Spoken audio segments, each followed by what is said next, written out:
ఈ మధ్య ఎవడెవడు పడతాడే వస్తాడు ఆడిషన్కు. ఎవడు వచ్చినా సరే స్ట్రిక్ట్గా ఉండాలి. ఎందుకంటే నా ఉద్యోగం ఇప్పటికే ఏడ పని చేసినా కానీ వీకింది. ఇవాళ నా స్ట్రిక్ట్గా ఉండాలి. అబ్బా మళ్ళీ ఎవడు వస్తాను బాబు, మళ్ళీ తలకాయ నొప్పారా నాకు. నేను లోపల పంపించాను అనుకో, నా ఉద్యోగం మళ్ళీ పూర్తుంది. ఇంటికి అయితే నాకు ఇంటికాడ అప్పాలైతే కాబట్టి నేను లోపలికి పోయాను.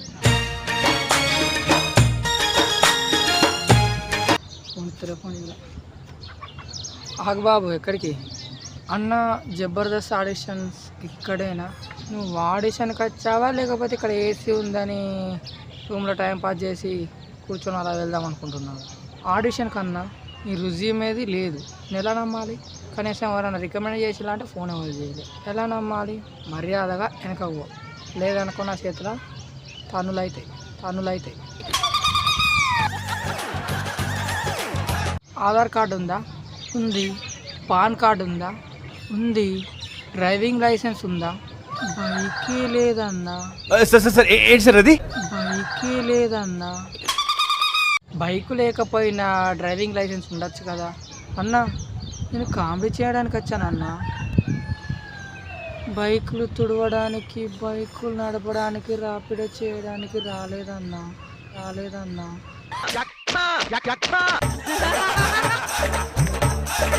అవును, అందరినీ కిచ్చుకుని తిరుగు, డ్రాప్ చేయి, నేను వద్దంటన్నా. అవును, అందరినీ కిచ్చుకుని తిరుగు, డ్రాప్ చేయి, నేను వద్దంటన్నా. అప్పుడు నాకు కూడా నీలాంటి వాళ్ళని ఆపే పని ఉంటుంది కదా అన్నా.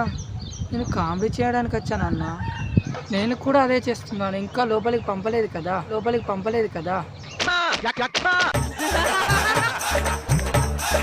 లోపలికి వెళ్ళొచ్చా? నువ్వు లోపలికి వెళ్ళడం అంత ఈజీ కాదు. ఎందుకన్నా? గేటు దాటాలంటే నేను సుప్రీంకోర్టు. నువ్వు జడ్జివా అన్న? అయితే ఏం చేయాలి? అయితే ఇక్కడ ఒక 5 నిమిషాలు నవ్వించు. నువ్వు నవ్వితే పంపిస్తావా? నేను అంత ఈజీగా నవ్వను.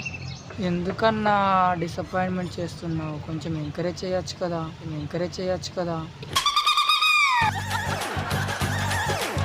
నవ్వితే నా జీతం కట్ అవుతుంది, లేకపోతే నా ఉద్యోగమే పోతుంది. అందుకని నేను నవ్వాను. నువ్వు ట్రై చేసుకో, చూద్దాం. సరే అన్న, నువ్వు పెళ్లి చేసుకున్నావా? అవును. అంటే నువ్వు ఇప్పుడు జీవితంలో సెలెక్ట్ అయినట్టే అన్నమాట.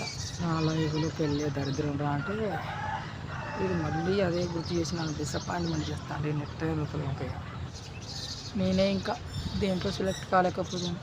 ఇటు పెళ్ళికి, ఇటు లైఫ్లో ఇట్లా జబర్దస్త్లో స్పెషల్ స్కిట్కి ఏదో ఇస్తున్నారట, దేనికో ఏదో ఇస్తున్నారట, స్పెషల్ పంచులు చూస్తున్నారట, స్పెషల్ రైటింగ్ చూస్తున్నారట. అందులో ఏదో ఒకటి దొరకాలని చిన్న ఆశ కొద్ది వచ్చానన్నా. ఒక్క ఛాన్స్ ఇవ్వన్నా.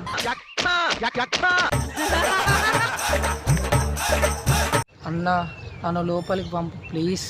సరే, ఒక లాస్ట్ ప్రశ్న ఉంది, చెప్తావా? నువ్వు జబర్దస్త్లో ఎందుకు చేరాలి? నవ్వించడానికన్నా.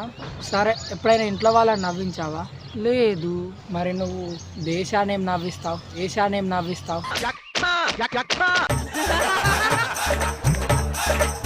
అన్నా, ఒక్క ఛాన్స్ అన్నా. సరే, నన్నైతే నవ్వించు. నీ పేరేంటన్నా? శివ. అన్నా, నీ గేటు దగ్గర నుంచి పోయిన వాళ్ళు అందరూ స్టార్స్ అవుతున్నారు. నువ్వు మాత్రం నెక్స్ట్ ఏంటి నెక్స్ట్ ఎవరు అని అంటున్నా. అందులో నేను లేనా?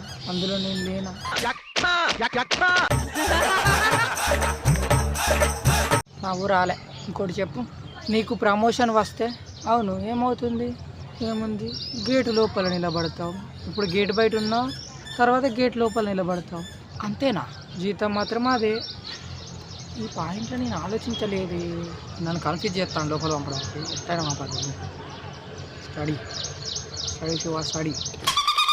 సరే, నిన్ను లోపలికి పంపిస్తాను, కానీ అక్కడ నాకన్నా బలమైన వాళ్ళు 4-5 ఉన్నారు. వాళ్ళైతే నాలాగా మాట్లాడరు, కుమ్మి పంపిస్తారు. ఓకేనా? సరే, ఒక నిమిషం ఆగు. నేను లోపల పోయి కనుక్కున్న ఆడిషన్ జరుగుతున్నది. ఏరా, నిన్నెవరు పంపించారు? ఆడిషన్లే జరుగుతలేవు అట. అలా అంటే నువ్వు ఎలా వచ్చావు? మర్యాదగా వెళ్తావా దెబ్బలు తింటావా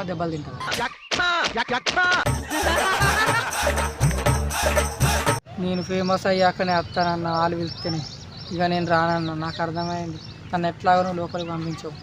వెళ్ళు, నేనే వెళ్తున్నా. కానీ థ్యాంక్ యూ ఫర్ ఇన్ఫర్మేషన్. కానీ అలాంటి వాళ్ళని కొంచెం ఎంకరేజ్ చేయొచ్చు కదన్నా.